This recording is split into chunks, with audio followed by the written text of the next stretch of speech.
श्रीमद् भागवत और वेदांतसार प्रथम खंड तृतीय विचार विसर्ग द्वारा परमात्मा का निरूपण के पिछले भाग का निरंतर उद्बोधन सुन रहे हैं आप। नारद जी ने समझाया कि देखो राजन, पुरंजन नामक ये जीव नहीं जानता कि पत्नी, संतान तथा घर से घिरे होने पर उसकी प्रसन्नता सदैव रहने वाली नहीं है। His happiness, his pleasure is not lasting forever, surrounded by the wife, son and the house.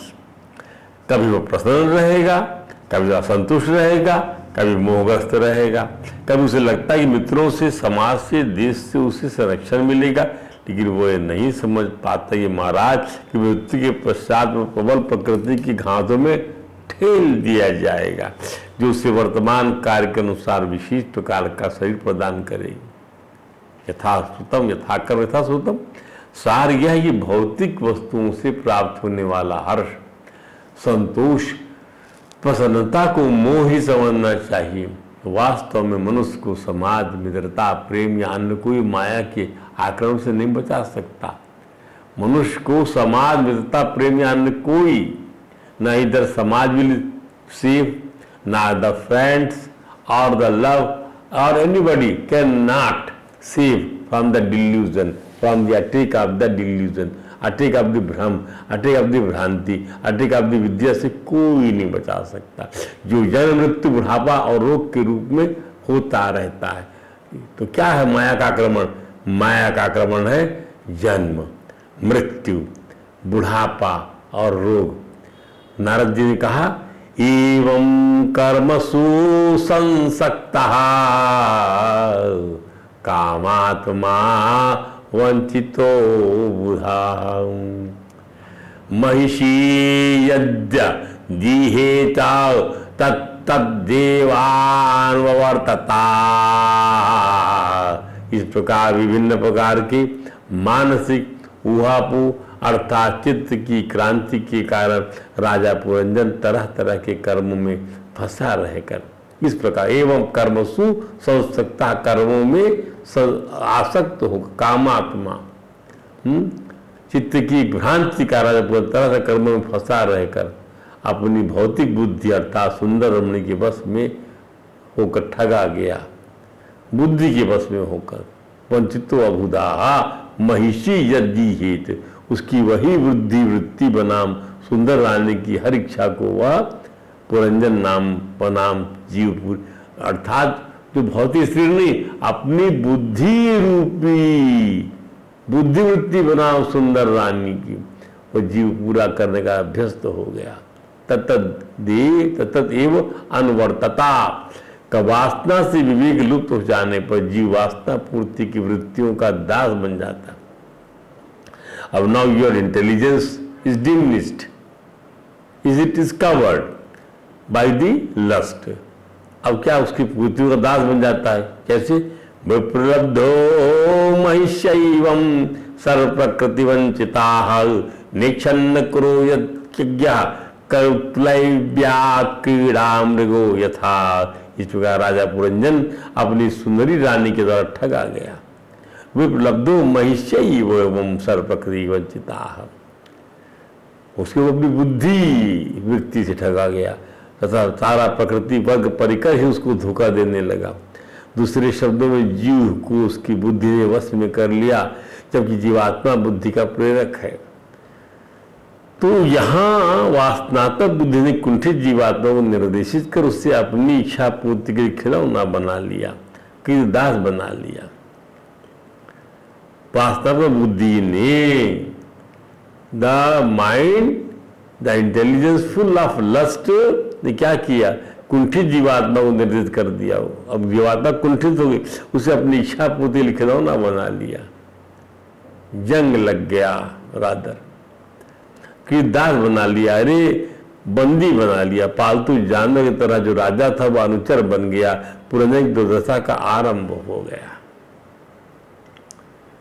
Prostitution में यही देखा होगा आपने कि इंसान जाता है और प्रोस्टिट्यूट उसको नचाती है। महाराज प्राचीन बलिका को यज्ञ कार्यों में पशु बलि हेतु पशुओं की आवश्यकता होती थी, परंतु यज्ञ में पशुओं के वध का वैदिक सनातन धर्म समर्थन नहीं करता। पशु भी अपने वध का बदला लेने के लिए प्रतिशोध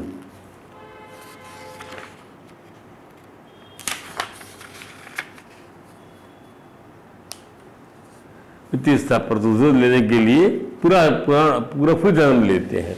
महाराज प्राचीन भरी की इस निंदनीय शिकार वृत्ति को छुड़ाने के लिए देवर्षि नारद ने अपनी कथा के पात्र पुरंजन की शिकार वृत्ति को धृत किया।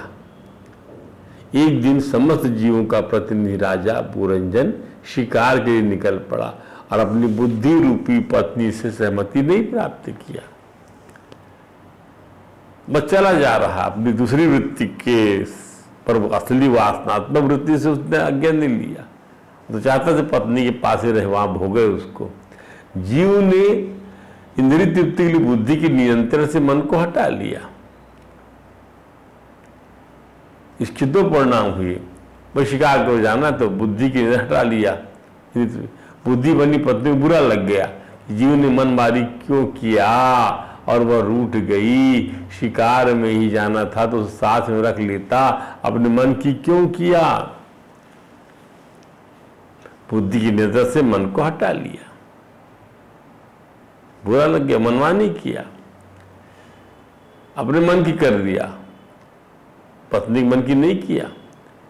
वो बुद्धि पूरी समाई हुई बुद्धि के अंदर में, और वो रूठ गई। क्यों गया शिकार में?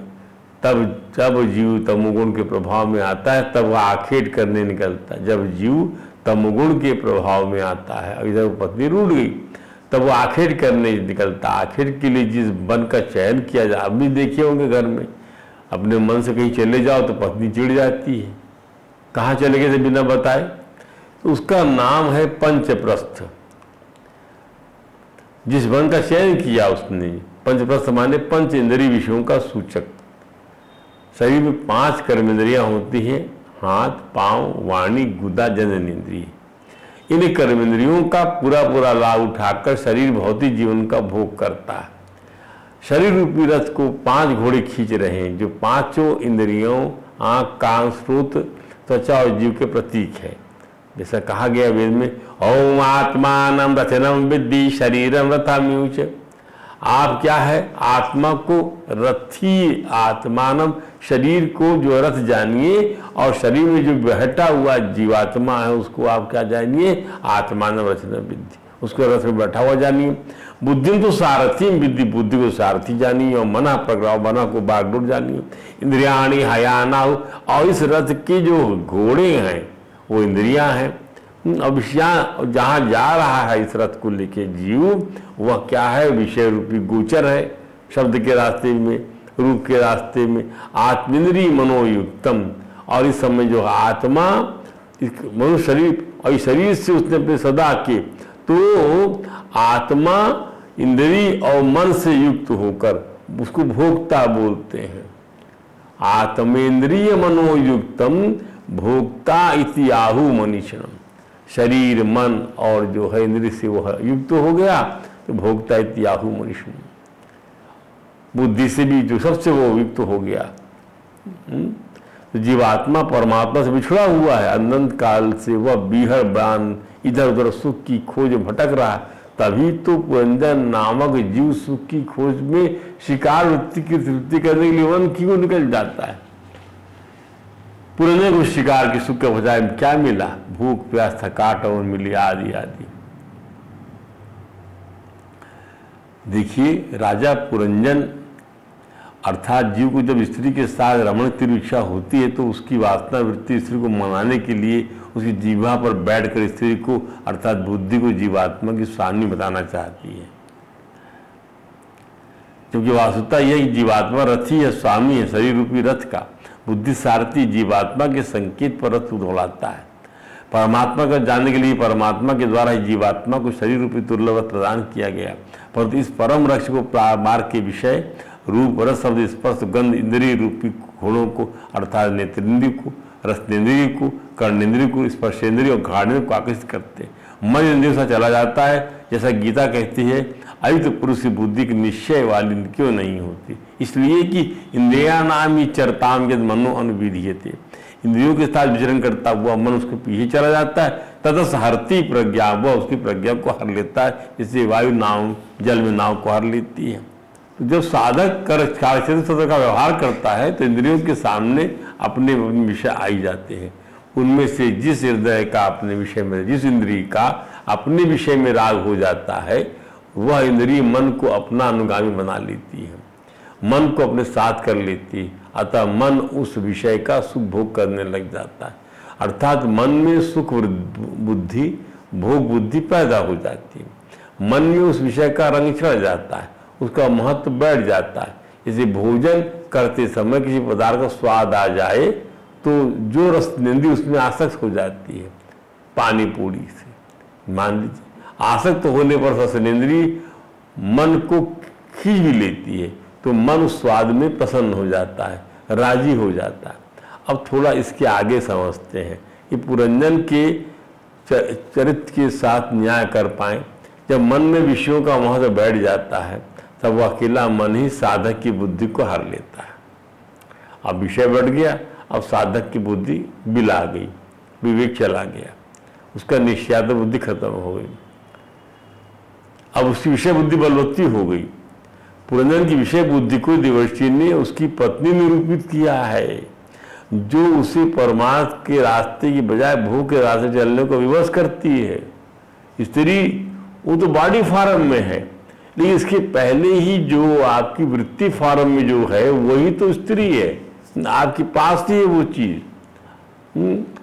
उसका रूठना भी उसका एक छलने वाला कृत्य है, स्त्री चरित्र है। पुरंजन अपनी रूठी पत्नी को अपनी भोग बुद्धि की तृप्ति के लिए मनुहार करते हुए कहता है, क्या कहता है? तन्मे प्रसीद सुहृदा कृत किल विषस्या सैरम गतस्या मृगयाम व्यसनातुरस्या का देवरम वसगतम कुसुमाश्रवेगा विस्त्रस्त पांसनमुसती न भजेत कृत्य। कितना बढ़िया मंत्र है। तन्मे प्रसिद्ध सुरदाह कृत किल विषस्य, देवी मुझ पर प्रसन्न हो जाओ मेरे द्वारा किए गए इस उल्टे सीधे काम को, कि मैं तुम्हारे बिना पूछे चला गया जंगल में, इसको जो है कृत किल विषस्य स्वैरम गतस्य, कि मैं अपने मन से चला गया, मृगयाम व्यसनातुरस्य, मृग के व्यसन लगा हुआ मैं चला गया, घोड़े के पीछे पीछे घोड़ा खींच के ले गया। का देवरम वसगतम कुसुमास्त्र वेगम, तुम्हें तो फिर भी तुम्हें मुझको अपना अंतर्ग समझ कर अत्यंत प्रसन्न होता है। तन में प्रसिद्ध कुसुमस्त्र वेगस्त्र पौस्तम मुसदी न भजेत कृत्य, वास्तव में अत्यंत दुखी हूँ, किंतु कामदेव के बाणों से बुद्ध होने के कारण मैं कामुक हो रहा हूँ। पौष्णम सुस्ती न भजेत कृत्य, भला ऐसा कौन सुंदरी स्त्री होगी जो अपने कामुक पति को त्याग देगी और उसके तरह रमण करने से मना कर देगी? तो इसका अर्थ समझिए, स्त्री पुरुष एक दूसरे को चाहते हैं, हाँ, यही संसार की रीति है। स्त्रियां अपने को आकर्षक बनाए रखती जिससे भी अपने कामुक पतियों को आकर्षक लगे। जब कोई पुरुष अपनी पत्नी के समक्ष आता है तो वह उसकी छेड़छाड़ का लाभ उठाकर जीवन का आनंद लेती है। सामान्यतः जब पुरुष स्त्री पर कामजन्य आक्रमण करता है तो उसे आनंद आता है। राजा पुरंजन जंगल में आखिर करने गया, वहां कठिन काम श्रम कर घर लौट आया कि विषय सुख का उठा सके, थक गया था। थोड़ा मदिरा मिल जाए, साथ मिल जाए, संगीत का पत्नी मिल जाए, क्या पूछना। यदि मनुष्य एक सप्ताह भी घर से बाहर किसी शहर में रहता है तो वह घर जाने और घर में विषय सुख लूटने के लिए अत्यधिक उतावला रहता है। प्रहलाद महाराज ने भगवान नरसिंह से कहा, कर प्रार्थना करते हुए कहा, क्या? यद्मैथुनादि गृह में धे सुखम तुक्षम, हे प्रभु, घर में फंसे हुए लोगों को मैथुन आदि का जो सुख मिलता है वह अत्यंत तुक्ष दुख रूप ही है। कांडोयनेन करयोरि दुख दुखम, जैसे दोनों हाथ से खुजला रहा है कोई, उसे खुजली पहले तो कुछ अच्छा लगता है परंतु पीछे से बहुत दुख होता है, खुजली के निशान पड़ जाते, खुजली बढ़ जाती है। तृप्यंती नेह कृपणा बहु दुख भाजा कंडूती वन मनसिजम विषहेत धीरा। किंतु वह भूले हुए अज्ञानी मनुष्य बहुत दुख पाते हैं, पाने पर भी इन विषयों से आघाती नहीं। तृप्यंती न इह कृपणा, न तृप्यंती कृपणा बहु दुख भाजा, और बहुत दुख पाते। इसकी विपरीत धीर पुरुष जैसे खुजलाहट को सहलाते हैं, वैसे ही कामादि नेत्र को भी सहलाते हैं, वो सह लेते हैं इसको। देवर्षि नारद महाराज प्राचीन बरही को आध्यात्मिक उन्नति की दिशा में प्रवृत्ति करते हैं तो राजा पुरंजन की कथा को आगे बढ़ाते कहते, राजन सुनो, शयानुनद्धमदो महामना महार्तल्पे महिषी भुजो पधी तामेव वीरो मनुते परम यत स्तमो अभिभूतो न निजम परम चयाता। राजन पुरंजन अत्यधिक मोहग्रस्त हो चुका था, अपनी पत्नी के पहलू में हमेशा शयन अविलास मुद्रा में उन्मत्त पड़ा रहता था। हमेशा वह उन रमणी को ही जीवन का परम फल मानने लगा था। कामना रूप या ज्ञान से उसकी चेतना आवृत्त हो चुकी थी। फल स्वरूप उसे आत्म साक्षात्कार के परम लक्ष्य अथवा श्री भगवान का कोई ज्ञान नहीं रहा। वैसे तो राजा पुरंजन महात्मा, बुद्धिमान और न चेतने वाला व्यक्ति था, किंतु स्त्री के प्रति अत्यधिक अनुरक्ति के कारण उसकी चेतना मलिन हो गई। ध्यान दीजिए, स्त्री के प्रति अत्यधिक अनुरक्ति के कारण उसकी चेतना मलिन हो गई। चेतना की मलिनता कारण हे राजन मदिरा पान स्त्री सेवन मांस सेवन करता था। इसी से लोग आत्म साक्षात की दिशा में तनिक भी प्रगति नहीं कर पाते। मदिरा पान स्त्री सेवन और मांस सेवन यही आप साक्षात दिशा में रोकता है, आपको आपकी उन्नति नहीं होने देता है। तीनों व्यसन जो हैं, आज साक्षात की पहली सीढ़ी है कि अपने आप को शरीर से भिन्न आत्मा जानना। दूसरी सीढ़ी है प्रत्येक आत्मा अर्थात प्रत्येक जीव को परमात्मा का अंश मानना। सभी जीवात्माएं परमेश्वर के अंश रूप हैं। वर्तमान सभ्यता में स्त्रियों और पुरुषों को प्रारंभ में एक दूसरे के प्रति आकृष्ट होने दिया जाता है। फलस्वरूप वे साक्षात की स्थिति तक कभी पहुंच ही नहीं पाते, उनको अटेट होने दिया जाता है। उन्हें इस बात का पता ही नहीं रहता कि बिना साक्षात के मनुष्य जीवन में सर्वाधिक क्षति होती है। क्या बात है। हृदय में स्त्री का चिंतन करना बहुमूल्य सैया में स्त्री के साथ शयन करने के तुल्य। हृदय ही असली सैया है और वही सर्वाधिक महत्वपूर्ण है। जब मनुष्य स्त्री धन के विषय में सोचता है तो वह अपनी पत्नी की भुजाओं में लेट जाता है और अत्यधिक विषय वासना में फंसकर आत्म साक्षात्कार से वंचित हो जाता है। देवर्षि नारद जी ने प्राचीन बरी को बताया कि इसी प्रकार पुरंजन अपनी पत्नी के साथ रमन करते करते बूढ़ा हो गया। आखिरी समय में उसके 1100 पुत्र और 110 पुत्रियां हुई। सभी संतानें राजा पुरंजन और अपनी माता के समान सुशील आचरण संपन्न थी। राजा पुरंजन ने अपने पैतृक कुल की वृद्धि के लिए अपने पुत्रों का विवाह योग वधुओं के साथ, अपनी कन्याओं का विवाह योग वरों के साथ कर दिया। पुरंजन के प्रत्येक पुत्र से 100 पौत्र हुए। ध्यान दीजिए, इस प्रकार राजा पुरंजन के पुत्रों का पौत्रों सारा पांचाल देश भर गया। जब पुरंजन जीव है तो पंचाल देश को ही शरीर माना गया है। ध्यान दीजिए, शरीर जीव की कर्म भूमि है। प्रत्येक जीव शरीर से ढका हुआ है, शरीर ही उसकी संपत्ति है। यह शरीर पांचाल देश है जहाँ जीव गंध रूप रस स्पर्श और शब्द के द्वारा इंद्रियों का भोग कर सकता है। इस संसार में प्रत्येक जीव सूक्ष्म तथा स्थूल तत्वों से आवृत्त होकर कर्म फल उत्पन्न करता है। ये निरूपक के रूप में पुत्र तथा पौत्र कहा गया है। ये कर्म फल शुभ और अशुभ अपवित्र अपवित्र दो प्रकार के होते हैं। इस प्रकार अनेक अनेक कर्म फलों से हमारा जीवन आवृत रहता है। अच्छे पुत्र पौत्र मिल गए तो अच्छा कर्म फल हो गया, पवित्र हो गया, शुभ हो गया। बड़े बड़े विद्वान का कर्मकांड और ज्ञान का विष के प्याले की तुल्य है। जो भी इन्हें अमृत समझ के पीता है उसे नाना शरीरों में अत्यधिक परिश्रम करना पड़ता है। कर्मकांड और ज्ञान का इस प्रकार जिससे अत्यधिक वंश वृद्धि होती है वह कर्म फलों का क्षेत्र विषयी जीवन से प्रारंभ होता है। पुरंजन जीव पुत्र और पौत्रों के रूप में वंश वृद्धि करके अर्थात इंद्रिय तृप्ति को ही केंद्र में रखकर हजारों कर्मफलों को का स्वयं को भोक्ता बना लिया। अब भोगो पुत्र के फल, पौत्र के फलों को और उसके बच्चों के फलों को। और इस हेतु एक शरीर से दूसरे से अंतर करता रहा, एक शरीर से दूसरे शरीर जा रहा है, आ रहा है। राजा पुरंजन का घर से, खजाने से, नौकर चाकरों से, सचिव राजू साधुओं से प्रगाढ़ अनुराग था। और अब पौत्र पुरंजन के साथ सगर लूटने आ गए थे। देवर्षि नारद महाराज प्राचीन बरी की चेतना को झकझोरने के लिए कहते हैं, क्या कहते हैं?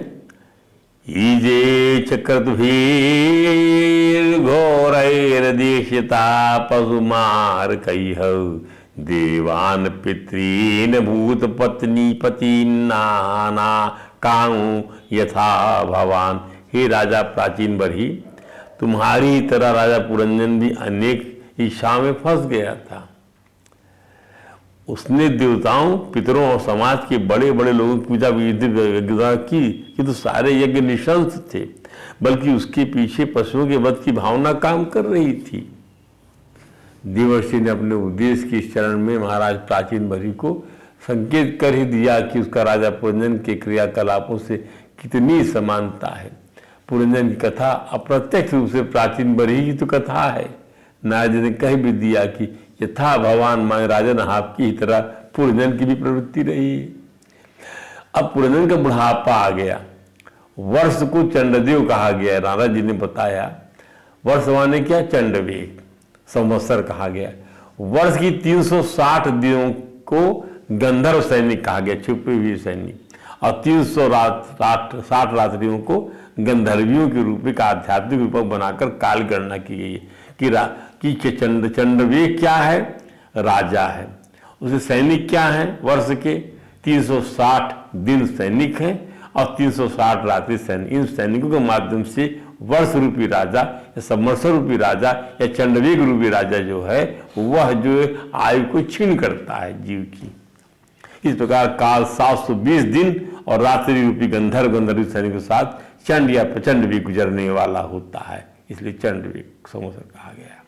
दूसरे शब्दों में समय इतनी तेजी से बीतता है और चंडवेग के साथ 700 सैनिक हमारे जीवन के दिनों को तेजी से लेते जा रहे हैं। दिनों की तुलना चंडवेग के सैनिकों से की गई है। सामान्यतः रात्रि विषय सुख का समय होता है, इसलिए इसे काली और दिन को श्वेत माना गया। ये दोनों रात और दिन ही इंद्रिय तृप्ति की हमारी सारी सुविधाओं को लूट रहे हैं और हमारी आयु को छीन कर रहे हैं। प्रभुपाद जी महाराज कहते हैं कि हमारी वस्तुओं तथा हमारी आयु की यह लूट हमारे जन्म देने से चल रही है। हमारे जन्म देने से हमारी आयु को लूटा जा रहा है इन सैनिकों के द्वारा। ये तेजी गति चलने वाले जो सैनिक हैं, वर्ष रूपी राजा के 360 दिन के सैनिक और 60 रात्रि के सैनिक। एक दिन आएगा जब मृत्यु सबका सफाया कर देगी और जीवन का नया अध्याय प्रारंभ करने के लिए नए शरीर में प्रवेश करना ही होगा। देवर्षि नारद ने महाराज प्राचीन बरी कथा के सब माध्यम से संकेत किया, राजन वह 5 फनों वाला सर्प अर्थात पंच प्राण जो राजा पुरंजन के शरीर रूपी पुरी का रक्षक था, 5 प्राण, उसी से रक्षा होती थी उसकी। काल रूपी गंधर्वों से 100 वर्षों तक लड़ता रहा। ये काल रूपी जो गंधर्व सैनिक है 100 वर्ष तक लड़ रहा है। कौन? 5 पंच प्राण। इससे वह पल करवट लेता था, जमाई लेता था, खाता था, पीता था, संघर्ष करते हुए 5 फनों वाला रक्षक सर्प छीन पड़ने लगा। अब वो सर्प जो है अब वो मुकाबला नहीं कर पा रहा है इन गंधर्वों से। जमाने समय कर लेता था, अब नहीं कर पा रहा है। प्राण को छीन पड़ते देख जीव पुरंजन उसके शरीर नगर के सारे इंद्रियों के साथी शोक मग्न हो गए। सारे इंद्रियों के साथी शोक मग्न हो गए। तो दूसरे शब्द बुढ़ापे में जीव के शरीर का जीर्ण हुआ आवरण काल की मार को झेल नहीं पाता। 5 प्रकार की वायु, प्राण, अपान, समान, व्यान, उदान को प्राण रूपी सर्प के 5 फन बताए गए हैं, जो काल की मार से शिथिल पड़ जाते हैं। शरीर के अंगों की शिथिल पड़ने के साथ ही जीव बना पुरंजन चिंतित हो जाता है। उसकी इंद्रियां और शरीर रूपी नगर के अन्य समस्त अंग जो शरीर रूपी नगर के नागरिक मित्र हैं, काल की मार को उसके आघात से जीव के कवच बने शरीर को बचा नहीं पाते। इसलिए भोगासक्त जीव ऐसे अवस्था में चिंता में निमग्न हो जाता है। अब बुढ़ापे को काल की कन्या बताया गया है। बुढ़ापे को काल की कन्या बताया गया है। इस बुढ़ापे रूपी काल की पुत्री जरा को कोई वर्ण नहीं करना चाहता। केवल मृत्यु के रूप में यमन राज के रूप में वर्णित भय नामक परोक्ष वृत्ति से इसका वर्ण होता है। इस जरा का बुढ़ापा और भय, और जिसे कोई पसंद नहीं करता उस बुढ़ापे को यमनराज मृत्यु अपनी बहन बताता है।